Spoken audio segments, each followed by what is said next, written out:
त्यांचा परमार्थ कसं आहे, 25-30 लोकांची पंगत एका पट्ट्यानं घातली. काय दानशूर व्यक्ती म्हणतोय, म्हणलं काय मन विशाल आहे, काय हृदय मोठे, 30,000 लोक गाव घातली. शेजारचा म्हणला ताई लई नका ओरडू, त्यांना काय चांगल्या राहणं खाऊ नाही घातली. म्हणजे मग कशामुळे खाऊ घातली, ती मला इलेक्शन जवळ आले म्हणून कुठे ती. अरे म्हणलं खाऊ घातली हे बघ नाही अड्या, कशामुळे खाऊ घातली हे बघू नको. तुम्ही कशामुळे खाऊ घातली बघत जाऊ नका, खाऊ घातलं हे महत्वाचं आहे ना. लोकांचा इतका उपकार परवडतोय, लोक खातातही त्याच आणि नाव ठेवतातही. अवघड आहे ना लोकांचं. लोक म्हणजे अशी विचित्र मार बघताय ना, माझी तर विनंतीच आहे, लोक एवढा जरी सुंदर कीर्तन सोहळा ठेवला बरं का बघत दादा, तरी लोक चांगलं म्हणत नसतं, 2-4 तरी खौट बोलणारच. त्याचं काय असते, पैशाचा उतार नाही कुठंतरी खर्च, पैसे असल्यावर काय बी होत. आणि येड्या पैसे असल्यावर काही पण होत, कळत. पैसे असल्यावर काही पण होतोय, पैसा कुठे खर्चावा हे कळलं पाहिजे. माऊलींचं वर्णन आहे, जरी स्वधर्मात होते जे जे मिळे आपण याते, ते ते दिजे बहुते सन्मान योगे. जे मिळवायचंय ते स्वधर्माने मिळवता आलं पाहिजे, आणि जे द्यायचंय ते स्वधर्मासाठी उपकार न ठेवता दिलं पाहिजे. तर दानम सात्विकम श्रुतम, भगवान श्रीकृष्णाचं वर्णन आहे.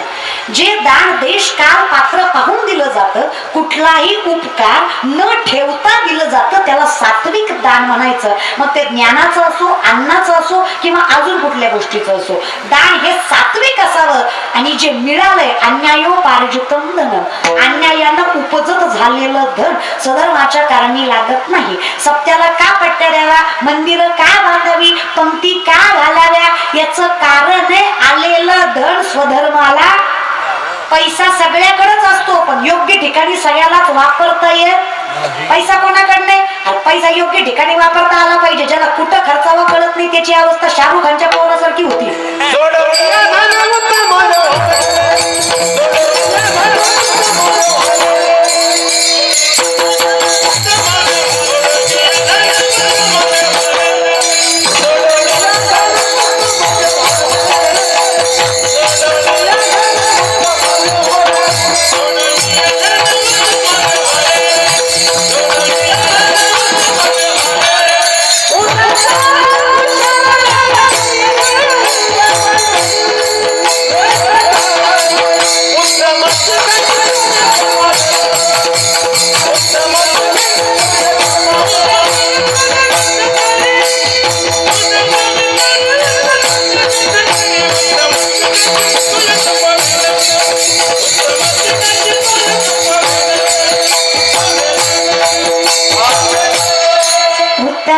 कथी तो एक पावे, त्याचं कोण कौतुक करील. वाऱ्या हाती माप चाले, कीर्तिमुख त्याचे. प्रसिद्धी जग करत नाही, प्रसिद्धी जगाचा मालक करतो. देऊन बघतो प्रत्येक गोष्ट. विनंती आहे, ज्याने दिलंय त्याची जाणीव ठेवा. नामदेवराय निष्ठावंत भक्त असल्यामुळे त्यांचं वर्णनही तसंच आहे. ते म्हणले मी त्याला आयुष्य मागत नाही ज्याला मिळालंय, मी त्याला मागतोय ज्याच्यामुळे मिळालंय. बरं, सामर्थ्याला लक्षात घ्या, कुळ कधी संपत नाही याचं कौतुक लक्षात घ्या. एक वैष्णव कुळात जन्माला आला. कुठे? अख्ख्या कुळात एक वैष्णव जन्माला आला. किती आला? एक हरिदास एक वैष्णव जन्माला यावा तर कुळान कुळीचं सुख वाढावं आणि कुळान कुळी सामर्थ्य निर्माण व्हावं, इतकी ताकद एका वैष्णवात आहे. नामदेवरायांचं वर्णन आहे.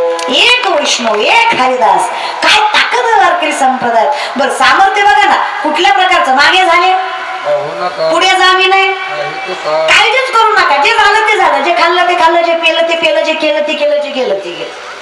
हे की नाही दादा? हा, काळजी करू नका, फक्त कल्पनेत गुंतू नका.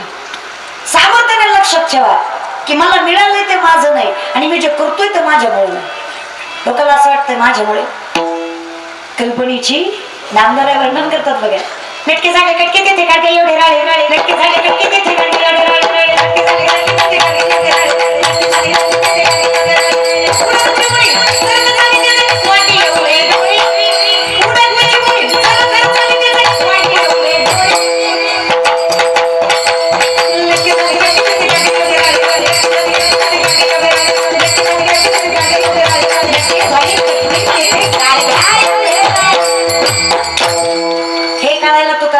पाहिजे जातीची.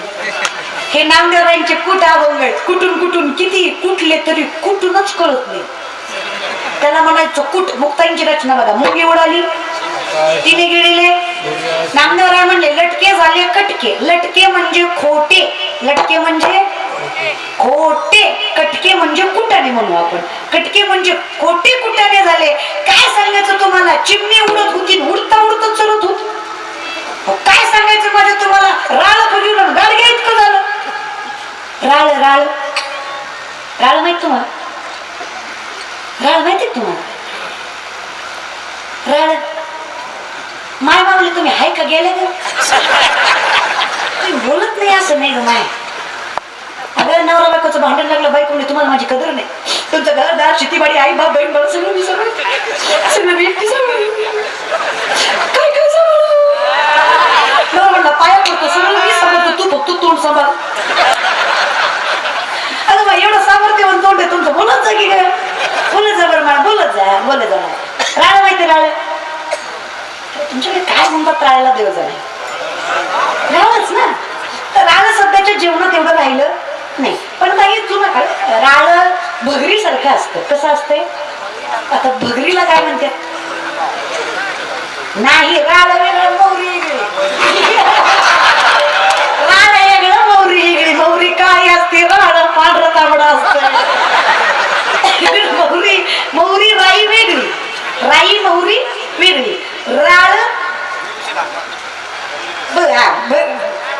भगर तरी माहित आहे? वरई वरई ए मरुदे माहिती तुम्हाला मी व्यवहार करून सांगते. राळ राळ फार फार तर भगरी इतकं फुगत. हा राजगिरा बी नाही. राळ वेगळंच असतंय हो दादा आमच्याकडे. हा मरुदे राळ आमच्या भागात गुरुजी, आमच्या भागात संक्रांतीच्या आदल्या दिवशी जी भोगी असते, भोगी तिथला दगड द्या मला, माझ्या डोक्यात घालते दादा.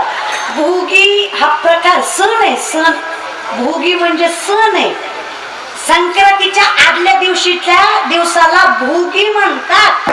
भोगी हा सण आहे.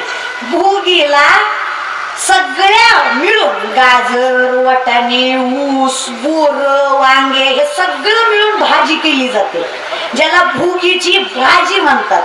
आणि त्याच्या संग बाजरीची भाकरी असते, ज्याला तीळ लावलेले असतात. हे सगळं सांगायचं कारण आहे त्याच्यासोबत राळ्याचा भात असतो. आमच्या भागात भोगीची भाजी, बाजरीची भाकरी, राळ्याचा भात असतो. हे शास्त्रापेक्षा अवघड चाललंय. भादली भादली बादली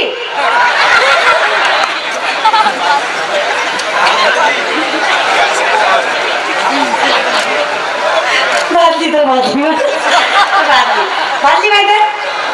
तर ती भादली अशी असते, तिला फुगवलं किती फुगते? किती? एवढी अर्ध्या म्हणजे आपल्या ज्वारीपेक्षा लहान तेवढी फुगवली. नामदेवराय म्हणल्या ती फुगवली गाडग्या इतकी झाली. कशा इतकी? गाडग्या इतकी. काय नामदेवराय राळ्या फुगवून गाडग्या इतकं राहावं? तसंच आहे. काय बघावं? चिमणी बघितली. चिमणी लावायची नाही, उडायची. चिमणी चिमणी तिचं डोळं वाटी इतकं होतं. चिमणी एवढी डोळं एवढं असतील का? नामदेवराय म्हटले आम्ही लटकीची ना वर्तमान विष्णुदास नामा म्हणी ऐसी यांची ख्याती. लटके जे बोलती पूर्वज नरका जाती. खोटं बोललं तर कोळच्या कोळ नरकाला जाईल. खोटं बोलणाऱ्याची जात नाही खरंय. इथं कर्म कमी बोबाटा जास्त. सांगण्याचा अर्थ ती कूट रचना आहे, त्याच्यामुळे सांगण्याचा अर्थ मुंगी व्याली शिंगी झाली तिचे दूध किती? 17 रांजण भरली पिले 12 हत्ती. कोण व्याली? मुंगी. तिचं दूध 17 रांजण. कोणाचं? मुंगीचं. पिले किती? कोणाचं दूध? ऐका कीर्तन. म्हणजे खरं आहे का? लटकेची ना कल्पनेची अगदी जग असं ह्यांना जे दिसतंय ते सत्य आहे असं यांना वाटतंय. जे दिसत नाही ते सत्य आहे हे समजून घेण्याची गरज आहे. सत्य तू सत्य तू सत्य तू विठ्ठला. आता काही माणसं म्हणले जगाचा मालक दिसत नाही. अरे वेड्यात तुम्ही. समदृष्टी घेता समान श्रीहरी शमदमावरी भरला घनदाट हरी दिसे. दिसे माऊली म्हणतोय दिसे म्हणजे दिसे, पण कशात दिसतो हे सामर्थ्याने माऊली सांगतात. भरला मला जिथं जाणीवपूर्वक माहित आहे, ज्याचे दिसे भूत तिथे मानीचे भगवंता भक्तियुग निश्चित जाण माझा, हे माऊलींचं वर्णन आहे. मला सामर्थ्याने माहित आहे देव कुठे. सर्वागती राम सूर्यप्रकाशक अहं वैश्वानरो भूत्वा पाणिनाम देहमाश्रित प्राणापान समायुक्त पच्चमंडम चतुर्विध. चालवणारा बोलवणारा दाखवणारा जगवणारा हे सगळं सोडा, सूक्ष्मता लक्षात घ्या. अन्न पचवणारा सुद्धा विठ्ठल आहे. जठरामध्ये अग्नी म्हणून वास करतो तो पहा पंचमहाभूत माझा पांडुरंग आहे. जर जगाचा मालक नसता तर अन्नाची पचन क्रिया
तर आपण माणूस याची सुद्धा जाणीव झाली नसते.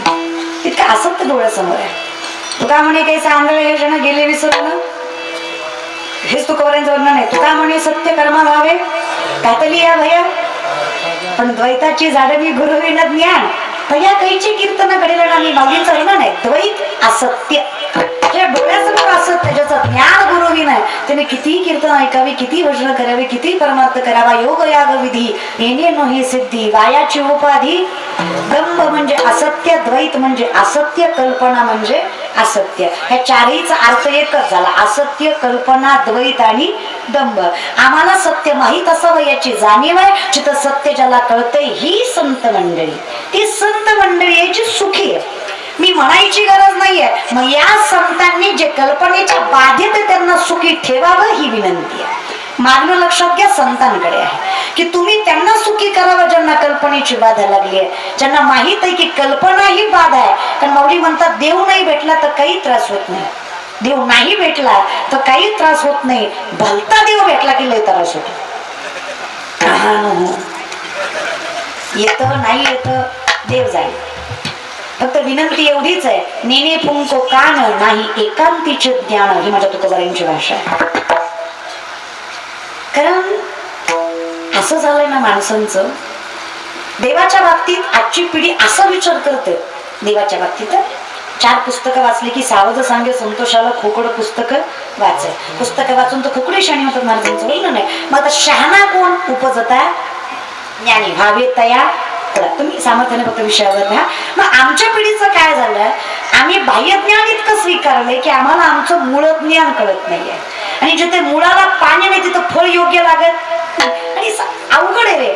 आपलं कसं झालंय ना, सगळ्या तरुण मंडळीला माझी विनंती आहे, आपलं कसं झालंय ना, आपण बोलतोच आपल्या मातीची आपल्या परंपरेच्या कडे जाण नाही. आपण ते ज्ञानेश्वरी हातात घेत नाही गाता. 90% विज्ञान म्हणजे ज्ञानेश्वरी. दादा 90% सायन्स ज्ञानेश्वरी नामदेवशास्त्र सांगतात. 90% विज्ञान म्हणजे ज्ञानेश्वरी आहे. या बल्बचा शोध 100-125 वर्षापूर्वी सायंटिस्टने लावला. 750 वर्षापूर्वी माऊली ज्ञानेश्वरी मध्ये सांगतात, उदकाचे नि आवेशे प्रगटले तेज लकलकीत दिसे तर या विजो माझी असे सरील काही. उदक म्हणजे पाणी, आवेश म्हणजे प्रेशर. पाण्याच्या प्रेशरने वीज निर्मिती होते. हे आपल्या ज्ञानोबरायांनी वयाच्या 16व्या वर्षी 750 वर्षापूर्वी ज्ञानेश्वरी मध्ये सांगितलं. याला विज्ञान म्हणायचं, याला वारकरी संप्रदाय म्हणायचा. कल्पनेचंच म्हणाल तर चाचोचेनी संडसे खंडी जपय पाणी राज हंसे तुझं ज्ञान विज्ञान पैसे वाटून येऊ. आम्ही तुम्हाला सांगू खरं काय आणि खोटं काय. तसं राजहंस पक्षी दूध आणि पाणी एकत्रित करून जरी समोर ठेवलं तरी तो काय करतो, दूधच पितो. पाणी अगदी तसं वारकरी कुठेही नेऊन टाका, तो जर सत्य